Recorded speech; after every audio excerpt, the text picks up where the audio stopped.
जय श्री राधे कृष्ण। आप सभी का हमारे YouTube चैनल पे बहुत बहुत स्वागत है। आइए सुनते हैं वैशाख मास महात्म्य कथा में 13वें अध्याय की कथा। अब तक आपने 1 से लेकर के 12 अध्याय कथा को श्रवण किया। अगर आपने नहीं सुना हो तो हमारे चैनल पे वैशाख मास महात्म्य के नाम से प्लेलिस्ट बनाया गया है, आप वहां से जा करके कथा को श्रवण कर सकते हैं। हिंदू धर्म में वैशाख महीने का बड़ा ही विशेष महत्व माना गया है। वैशाख के महीने में गंगा स्नान करना, भगवान विष्णु का पूजन करना, दान पुण्यों का कार्य करना, इन सबों का बड़ा ही विशेष महत्व है। तो आइए सुनते हैं वैशाख मास महात्म्य कथा में 13वें अध्याय की कथा।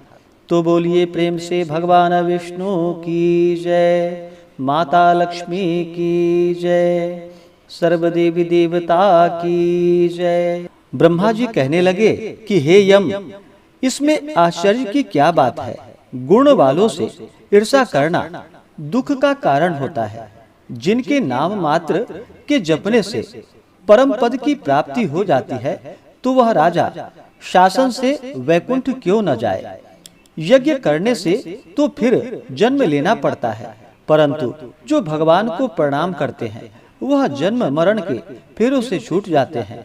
जिनके हृदय में हरि यह 2 अक्षर है, उनको कुरुक्षेत्र अथवा सरस्वती जाने की क्या आवश्यकता है। जो ब्राह्मण चांडाल अथवा रजस्वला से भोग करते हैं, वह भी हरि के स्मरण से विष्णु लोक को चले जाते हैं। अभ्यक्ष वस्तु को खाने से जो पाप लगता है, वह भी भगवान के स्मरण से छूट जाते हैं। हे यम, इस प्रकार यह वैशाख मास भी भगवान को अति प्रिय है।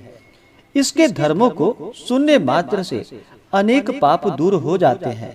जो वैशाख के धर्मों का पालन करता है और उसके गुणों का गान करता है, उन सब पर भगवान प्रसन्न होते हैं।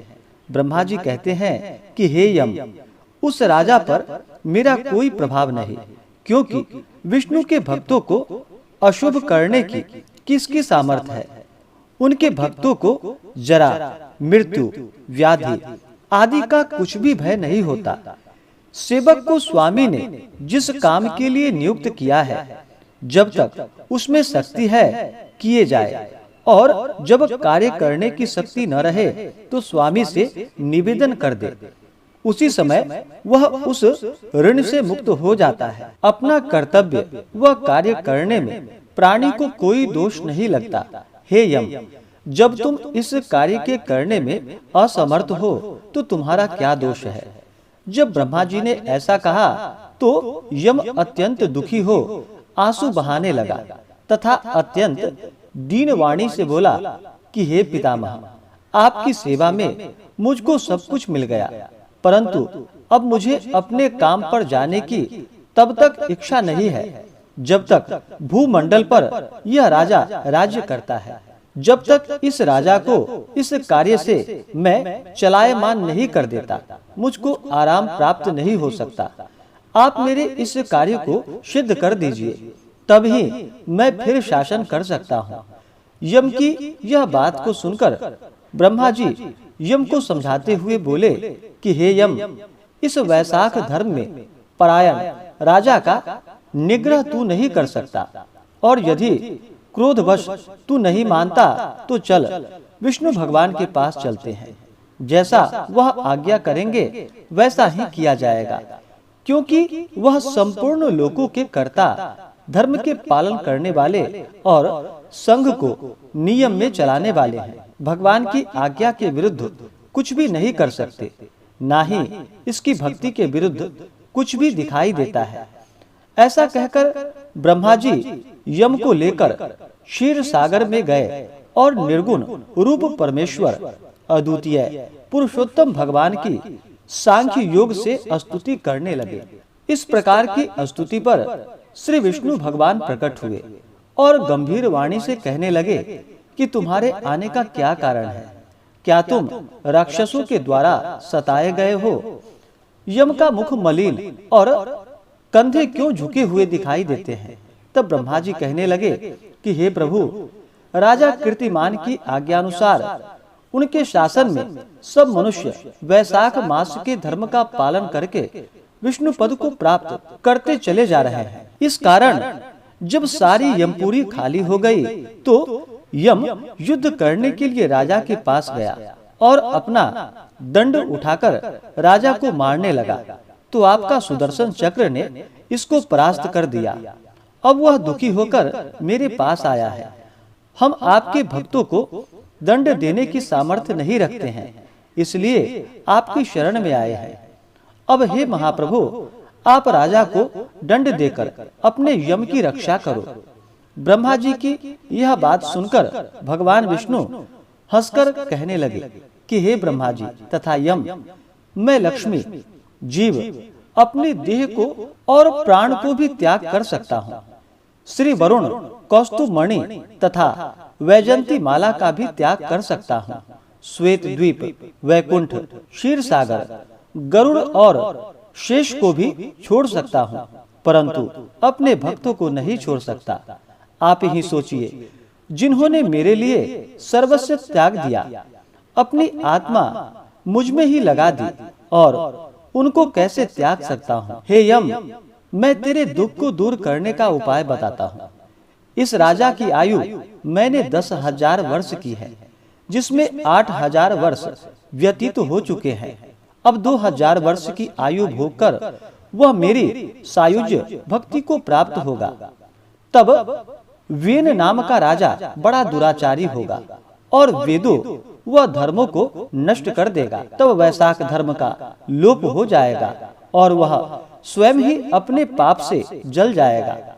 फिर मैं प्रभु का अवतार लेकर पुनः धर्म की स्थापना करूंगा और वैशाख धर्म भी मनुष्यों से करवाऊंगा।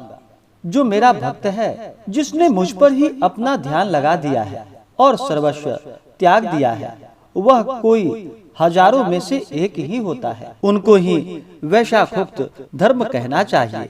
बहुत थोड़े मनुष्य पृथ्वी पर मेरे धर्म को जानने वाले हैं। हे यम, तू अब किसी प्रकार से दुखी मत हो, तेरे कार्य की सिद्धि हो जाएगी। वह राजा तेरा भाग भी देगा। अब दुख को छोड़कर पराक्रम प्राप्त कर। बल अधीन होने के कारण तुम्हारे पराक्रम का अंश तुम्हारा शत्रु ही खा जाता है। भाग का अधिकारी अपने भाग को ही ग्रहण करता हुआ दुखी नहीं होता।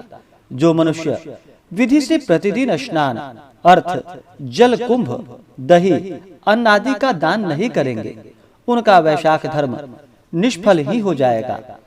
वह राजा अवश्य तुमको भाग देगा, क्योंकि वह मेरा अनन्य भक्त है। जो कोई प्राणी तुम्हारा भाग देखकर वैशाखोक्त धर्म करे, उसके कार्य में तुम विघ्न मत डालो, और जो तुम्हारा भाग दिए बिना ही केवल तुम्हारा भजन करता है, उसको तुम मेरी आज्ञा से अवश्य दंड दो। उस राजा से तुम्हें भाग दिलाने के लिए मैं सुनंदन को भेजता हूँ। वह अवश्य ही राजा को समझाकर तुम्हारा भाग दिलाएगा। इस प्रकार हर तरह से यम को आश्वासन देकर भगवान अंतर्ध्यान हो गए और यम भी अपनी पूरी को चला गया। फिर भगवान की आज्ञा से जैसे सुंदर ने राजा को समझाया, सभी ने वैशाख मास के धर्मों में यम को भाग दिया।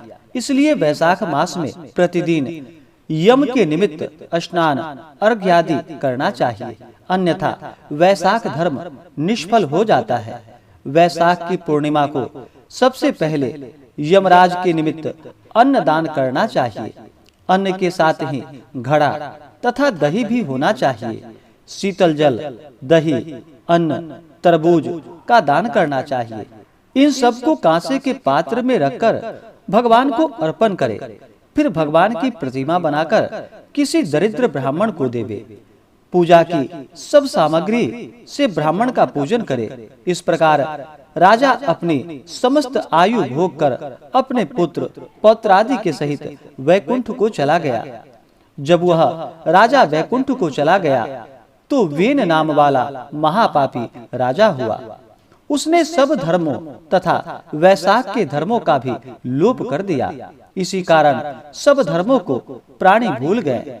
यह सुनकर राजा मिथिलेश ने कहा कि हे ब्राह्मण, आपने कहा कि राजा वेन पहले मनवंतर में हुआ। अब आप ऐसा कह रहे हैं कि यह बातें मेरी समझ में नहीं आई। तब शुकदेव जी कहने लगे कि युग और कल्पों की व्यवस्था पुराणों के विषय अनुसार है, इसलिए इस विषय में शंका करने की कोई बात नहीं। जैसे जिन जिन कल्पों में शुभ कथाएं हुई हैं और मार्कंडेय ऋषि ने मुझको बतलाया है, सब मैंने तुमको बतलाया। तस्मान्न ख्याति मायाता धर्मा वैशाख संभवाः कश्चित् देवहि जानाति विरक्तो विष्णु तत्परः। इस प्रकार से श्री स्कंद पुराणीय वैशाख महात्म्य में नारद एवं अम्बरीश के संवाद में यमदूत सांतावना नामक 13वां अध्याय पूर्ण हुआ। तो बोलिए प्रेम से भगवान विष्णु की जय, माता लक्ष्मी की जय, सर्वदेवी देवता की जय। इसी प्रकार से आगे के अध्याय को सुनने के लिए हमारे चैनल पे अगर आप नए हैं तो चैनल को लाल बटन दबा करके सब्सक्राइब करें, साथ में बेल आइकन घंटी को दबाएं ताकि मेरे वीडियो का नोटिफिकेशन आपको समय से मिलता रहे। वीडियो को लाइक करें, शेयर करें। सुखी रहे और स्वस्थ रहे। जय श्री राधे कृष्ण। धन्यवाद।